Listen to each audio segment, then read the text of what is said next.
es hermoso que estén todos acá reunidos en su casa, en la casa de ustedes. ¿Cuántos son los delegados y delegadas que inician como primer mandato? Por favor, levanten la mano los que están en primer mandato. Muy bien, muy bien. Quiere decir que estamos sumando compañeras y compañeros con aspiraciones lógicas de ir creciendo y aportar a nuestro querido gremio para defender los derechos y la justicia de los trabajadores estatales. Muy bien, muy bien. Como siempre digo, la formación, que por supuesto, ordenada a partir de una escuela, que fue una idea que nos nació hace unos años atrás, y para la cual constituimos hasta ediliciamente un lugar físico para desarrollar las clases y los materiales necesarios en lo que significa el capítulo formativo. Pero más allá de las formas, valga la redundancia, lo importante es el contenido y el corazón que le demos a la formación. Y la formación no es, si bien por supuesto ordenamos a partir de temáticas, a partir de inquietudes que surgen de los propios lugares de trabajo, pero la formación no es un elemento que va de arriba hacia abajo. Es algo que tiene que ser dinámico, que tiene que ser, que tenemos que lograr el rebote lógico y que cada uno de nosotros tenga la capacidad de aportar con su creatividad personal y con su creatividad colectiva del lugar de trabajo en que actúa, también su experiencia, su realidad formativa, y eso enriquece al conjunto. Es un camino de ida y vuelta. No es una cuestión donde hay un profesor, más allá que hay profesores y docentes que orientan, por supuesto, a las materias, pero no es una cuestión esquemática, rígida, donde va de arriba hacia abajo todo. La verdadera formación es justamente el intercambio, la posibilidad de ir debatiendo entre todos cómo encontrar los rumbos correctos a lo que es tan importante para nosotros, que es representar genuinamente a los trabajadores. Esto no es una cuestión menor para nada. Cuando todos ustedes han sido electos delegados de comisiones internas, y esto es importante, incluso ahora estamos nuevamente renovando ese capítulo a partir de la convocatoria nueva a las elecciones de las delegaciones de capital y de las regionales del interior. Y esto indica a las claras que esa representación se ejerce con mucha responsabilidad, con muchísima responsabilidad. Yo soy seguro que todos ustedes, que tienen que poner la cara todos los días frente a sus compañeros, con muchas vicisitudes, de muy variada situación, no solamente el reclamo tradicional del salario, o de la carrera, o de algunas cuestiones que hacen lógicamente a nuestra materia, sino también incluso situaciones familiares, de salud, personales, donde y se recurre al delegado, a la delegada, como para hacer contenido, como para realmente generar una posibilidad de descarga, de contención, de compañerismo. Recrear el compañerismo en los lugares de trabajo es lo básico.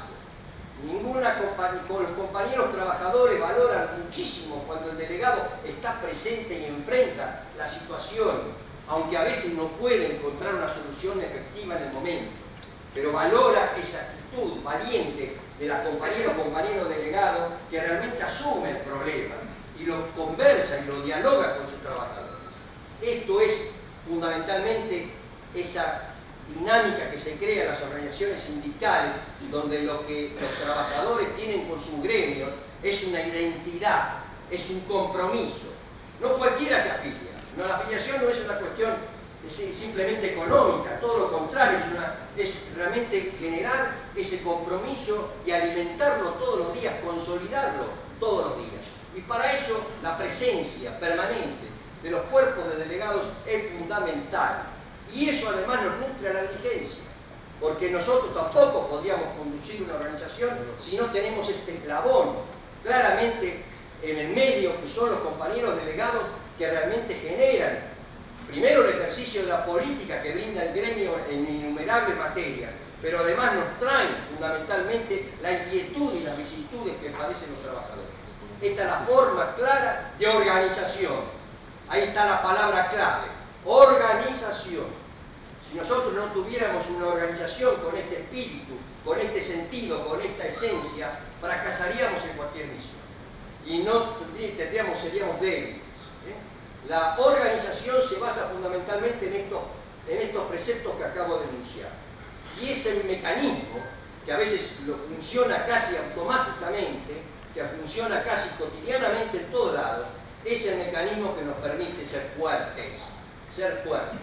Las organizaciones colectivas de trabajadores deben ser fuertes para ir cambiando las realidades negativas de los espacios de trabajo. Eso es muy importante. Y esas realidades negativas se expresan muchas veces de miles de maneras. No es solamente a veces un salario injusto, que a veces no alcanza para vivir. No es solamente un grado o un nivel de un grado que no se consigue como corresponde y que a lo mejor por izquierda entra otro, porque tiene una recomendación. Hay otras cuestiones también muy importantes que tienen que ver con el autoritarismo dentro de los lugares de trabajo. Y esto también es un elemento que nos tenemos que hacer cargo desde el gremio para tratar de erradicarlo. Los abusos, la discriminación contra las compañeras en materia de salario, de puestos de jerarquía, las cuestiones de no, digamos, porque alguien toma una bronca particular con algún trabajador y no le permite desplegar su capacidad y su experiencia y su ascenso para poder ir realizándose dentro de un ámbito de trabajo. Estas son cuestiones que también nos atañen. Por eso, como siempre digo, la cultura del trabajo es algo mucho más profundo que pelear por reivindicaciones que son importantes pero no son totales. La cultura del trabajo hacia la mancomunión de la organización de los trabajadores para pelear por derechos, por justicia, por realmente vivir con dignidad, Y esto en Argentina hoy, lamentablemente, lo tenemos en riesgo. Lo tenemos en riesgo. Por eso hay que pelear con mucha fuerza, con mucho corazón, con mucho convencimiento. Y eso es importante, fundamentalmente por esto, que si bien nosotros esta escuela la inauguramos hace muchos años, hoy, en este presente, adquiere una dimensión importantísima. Yo he dicho, desde que asumimos el año pasado en un nuevo mandato, que hay dos cuestiones fundamentales a encarar en esta etapa. Dos cuestiones que son trascendentes y estratégicas, más allá de las que venimos realizando y que por supuesto hay que seguir profundizándolas. Pero hay dos cuestiones que son dos grandes desafíos que tienen que ver fundamentalmente, uno con la formación. Uno es con la formación. Si no estamos capacitados, indudablemente no podemos enfrentar el verdadero valor de la representación de los compañeros que indudablemente nos han elegido. Y entonces nosotros tenemos que estar formados, capacitados, conocimiento absoluto de lo que significa defender a los trabajadores para enfrentar lógicamente en muchas negociaciones que esa realidad pueda ser plasmada en acciones positivas. Esto es lo que nos otorga fundamental importancia. Por eso ese capítulo de la capacitación permanente, porque además nunca termina esa capacitación. Es algo, como digo, es un ida y vuelta, pero además esa capacitación nunca termina. Tiene que ir siempre abarcando nuevos desafíos que se presentan en los ámbitos de trabajo. Y esto nos hace entonces que esa formación, más allá de la rotación lógica de las compañeras y compañeros en la escuela de sindical, se alimente de otras maneras también. Se alimente con convenios con universidades, se alimente con lo que hemos hecho hace poco de abrir la apertura en la fundación para que trabajos de investigación y desarrollo se vayan plasmando a propuesta de los trabajadores, a propuesta de la gente que trabaja en el Estado. ¿Para qué? Para mejorar el Estado, para hacerlo más eficiente. Una Argentina necesita un Estado, no elefantiásico, por supuesto, no que sea una bolsa de trabajo para mitigar la desocupación. Necesita un Estado fuerte, porque el Estado regula las desigualdades colectivas y las desigualdades individuales. El Estado es el que verdaderamente genera un equilibrio y una estabilidad cuando verdaderamente ese Estado es eficiente y es bien gobernado. Y nosotros los trabajadores, si bien no tenemos la responsabilidad de hacerlo bien gobernado, sí tenemos la responsabilidad de cumplir con nuestra misión, que es realmente generar un compromiso con la gente, con la ciudadanía, con la sociedad. Y eso se hace formándose todos los días, cada vez mejor. Por eso esto es un capítulo esencial en esta etapa. mucho más esencial tal vez que en otras. Siempre importó, por supuesto, lo que significa la formación y la capacitación. Pero en este presente adquiere un relieve muy importante, muy importante. ¿Por qué? Porque hay que recrear no solamente las cuestiones del conocimiento propio de lo que hoy representa un gremio, sino tenemos hasta que recrear la esperanza. Tenemos que eliminar la incertidumbre, la desazón, la bajada de guardia que tiene mucha gente, producto de muchas angustias. Y esto se hace con fuerza, se hace con firmeza, se hace con liderazgo, se hace con estrategia, se hace con proyectos. De esto se trata. Todo eso se viene desde la formación y construye una estructura de poder para cambiar las realidades negativas. Y la otra gran cuestión es el gran desafío que tenemos con la revolución tecnológica, sobre todo en materia comunicacional. Nosotros tenemos una revolución, estamos atravesando una revolución tecnológica que incluso ahora están saliendo muchos artículos de lo que podría ser el desastre de la inteligencia virtual, ¿no? Están apareciendo muchos ahora formadores de opinión que están, digamos, paren la mano con la gran innovación tecnológica, porque puede ser realmente que esto explote por varios lados. Y es cierto, digamos, en parte es cierto. Algunos lo harán por intereses económicos de sus empresas, pero nosotros realmente queremos que la comunicación primero y principal determine como elemento sustancial y como primera prioridad que sea la gente la que realmente tenga la posibilidad de la comunicación colectiva. Esta comunicación que estamos asistiendo con redes sociales, con situaciones donde se acelera la violencia, el enfrentamiento, la confusión, la mentira, lo único que hace es dividir a la sociedad y generarle realmente una pérdida de los valores de la política, una pérdida de los valores de la política.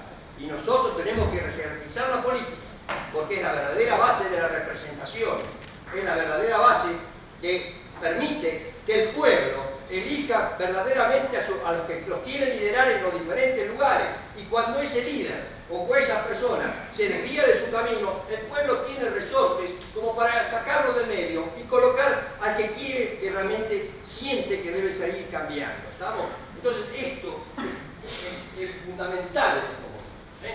Por supuesto que estamos hablando de una situación comunicacional manejado por grandes empresas que ahora están retirándose de esa globalización, están en cuestionamiento en esa globalización. Pero esto no nos satisface. Nosotros tenemos que utilizar la comunicación realmente para construir. De esto se trata. Y lo primero que se construye es la solidaridad. Lo primero que se construye es la unidad. Lo primero que se construye son los valores fundamentales de una sociedad que basa su esencia clara en realmente en realizarse, en que viva la gente bien, en que viva feliz, en que generalmente genere espacios para proteger a su familia, para educar a sus hijos, para atenderse en la salud. Y esto es el Estado también. Esto es el Estado también. Esto es el Estado. El Estado no lo da la salud, la educación, la justicia, la seguridad, no la da el mercado. No la da el mercado. Tiene grandes incapacidades en el mercado para generar respuestas adecuadas en estos rubros. Es el Estado el que puede brindarla. Entonces nosotros tenemos que apuntalar estas concepciones, apuntalar a partir de realmente de que esas comunicaciones generen, de esa revolución comunicacional, genere esperanza, genere paz, genere tranquilidad, genere unidad, genere mancomunión. Este es el tema. Por eso el MULTE es un tema donde hoy vemos que tenemos que generar muchas mecánicas adecuadas para que esto se revierta. Este es el otro capítulo estratégico que tenemos que ir cambiando.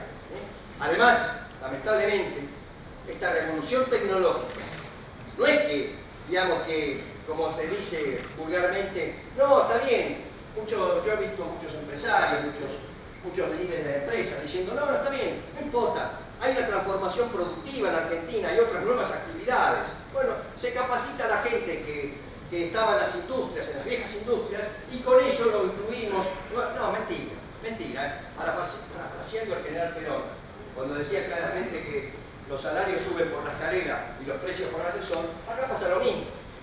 La capacitación sube por la escalera y las transformaciones, grandes transformaciones, suben por el ascensor. ¿Y qué pasa con las grandes transformaciones?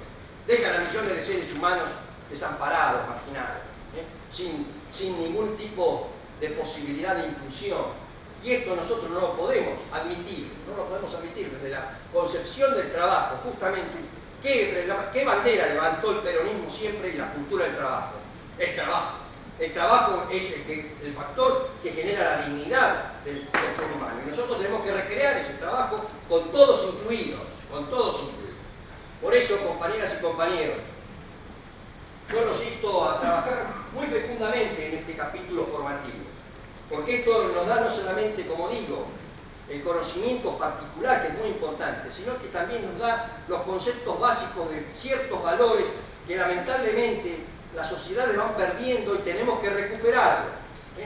El peronismo, más allá de que, por supuesto, no pretendo volver a instalar la ICA acá en Argentina, sé que la industria automotriz está en corporaciones internacionales y que no podemos producir autos nacionales, pero sí quiero instalar los valores del peronismo. Los valores del peronismo, que son la unidad, como dije, la lealtad, la solidaridad, la identidad, el compromiso con una causa, el amor a la bandera, el amor a nuestra tierra, el amor a nuestro pueblo. Eso es el peronismo y eso hay que recrearlo hoy más que nunca. Y para eso tenemos que estar todos juntos.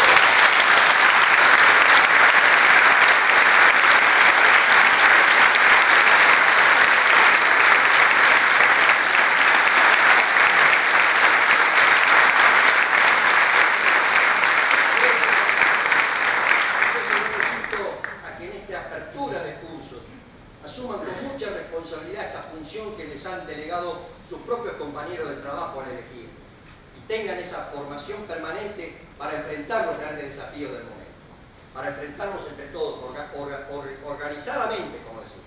Es la organización la que vence al tiempo, no nos olvidemos. Es la organización la que perdura, la que posibilita realmente la inclusión, y por eso nosotros tenemos que todos los días consolidar la organización. Nunca se termina ese trabajo. Si alguna vez pensamos que hemos recorrido el camino y ya nos podemos quedar tranquilos, no es así. Siempre hay nuevas realidades que enfrentar. Fíjense lo que es realmente, si nosotros analizamos, yo, que tengo 71 años, yo nací en la era de la Revolución Industrial, todavía, la postrimería de la Revolución Industrial, donde realmente nació en el fin del siglo XIX, o siglo XVIII en Inglaterra, y siguió hasta después de la Segunda Guerra. Y de golpe y porrazo nos encontramos en la década 90 con la globalización, donde todo se universalizaba, pero no al estilo de lo que quería Perón. Se universalizaba para el dominio, entonces para el dominar a algunos sobre otros. Entonces nosotros realmente ahora estamos asistiendo, como digo, a este gran auge tecnológico, que es vertiginoso además, que es vertiginoso. Acelera los tiempos increíblemente y hay que parar, es cierto. Hay que parar. Es más importante, es mucho más importante la dignidad y la justicia de la sociedad que tener grandes tecnologías para unos pocos. Grandes tecnologías. No es casual esta cuestión. Como les decía en el tema capacitador para incluir en las nuevas realidades productivas del trabajo, no es una casualidad que mucha gente no pueda estar a tiempo para incluirse. Es algo a propósito. Porque esta revolución tecnológica funciona con la tercera parte de la población mundial y las otras dos terceras partes no le interesan. ¿Estamos claros? No le interesa, a nosotros sí. Porque nosotros somos profundamente cristianos, humanistas y peronistas. Y por eso nos interesa que estén todos incluidos. Nos interesa realmente que la gente viva mejor, viva bien, viva con felicidad, viva con grandeza, viva tranquila, viva bien, en paz, que pueda hacer sus cosas como tiene que ser. Por eso peleamos, por eso luchamos. Y los trabajadores argentinos realmente tenemos la gran maravilla de haber sido formados justamente con esas concepciones que nos legó Perón y Eva Perón. Y esta cuestión es muy importante hoy rescatarlas, porque muchos quieren que Perón esté en el olvido, que esté en la nostalgia, en un recuerdo borrado. No es así. Es decir, realmente interpretar claramente ese pasaje por Argentina del liderazgo del general y de Evita es trascendente, porque nos ha dejado una enseñanza formidable, nos ha dejado un camino incluso de muchos años, de muchísimos años para adelante. Nos ha enseñado a tener, por ejemplo, en el sector del trabajo, concepción política, no partidaria, política. Esto significa que sabemos perfectamente bien dónde ubicarnos en el campo nacional y popular. ¿Y dónde están nuestros enemigos? Los que siempre han atentado contra ese campo nacional y popular. Por supuesto que la política no se resuelve, yo también quiero decirles con claridad, la política se resuelve con inteligencia y organización, porque muchos creen que se ideologiza la política y esto es blanco o negro, y no es así, no es blanco o negro. Nosotros venimos peleando contra el campo antinacional y antipopular, liberal, como lo llamamos ahora, o neoliberal si se quiere, desde nuestro nacimiento como patria. No es novedad eso. Pero, cuando hemos tenido conducciones nacionales, hemos tenido la inteligencia suficiente de estructurarnos organizadamente para que lo principal prevalezca sobre esos embates que nos hacen en el campo antinacional. Y así se resuelven las contradicciones. Muy difícil en la historia de una nación o de una época resolverlas, digamos, en forma revolucionaria y violenta. Ha pasado, por supuesto, la Revolución Rusa. ¿Pero qué? La Revolución Rusa venía del pueblo campesino, venía armado de la Primera Guerra Mundial y por supuesto se rebeló contra el zarismo. Ahí comenzó la revolución bolchevique, pero estas son situaciones muy esporádicas en la historia. La mayor parte de las realidades se terminan así, con la política nacional estructurada, organizada, para vencer en los principales puntos a lo que pueden ser los embates minoritarios, elitistas y liberales. Y esto, justamente, el sector del trabajo tiene una importancia fundamental. Una sociedad que no tenga a sus trabajadores organizados, que no estén agremiados como corresponde, que no defiendan su organización y pertenezcan a una organización, son débiles, son fácilmente vulnerables. Por eso, vuelvo a insistir, este gremio que lo hicimos entre todos. Yo a veces le digo, sobre todo los compañeros jóvenes que vienen a primer mandato, no, más allá, aquel que quiere investigar la historia de UPCN lo puede hacer con todo gusto. Hay muchas situaciones que se han presentado a lo largo de nuestra fecunda historia cuando en el año 48 Perón nos dio la personería. Pero no quiero eso.